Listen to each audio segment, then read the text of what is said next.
Praise the lord. ప్రభువైన యేసుక్రీస్తు నామములో మీకు శుభములు. దేవుని వాక్యం పరిశుద్ధ గ్రంథమైన బైబిల్ కీర్తనల గ్రంథము 46వ అధ్యాయము 1వ వచనంలో ఈ మాట రాయబడింది.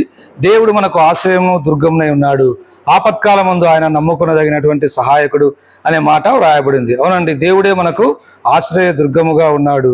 ఆయన ఒక్కడు మాత్రమే మన ఆపత్కాలంలో నమ్ముకొనదగినటువంటి సహాయకుడుగా దేవుడు ఉంటా ఉన్నాడు. ఈ లోకంలో ఎవ్వరు నమ్మదగినటువంటి వారు కాదండి. అందరూ కూడా మనల్ని మోసం చేసేటటువంటి వారే, అందరూ మన బలహీనత మీద దెబ్బ కొట్టేటటువంటి వాడే.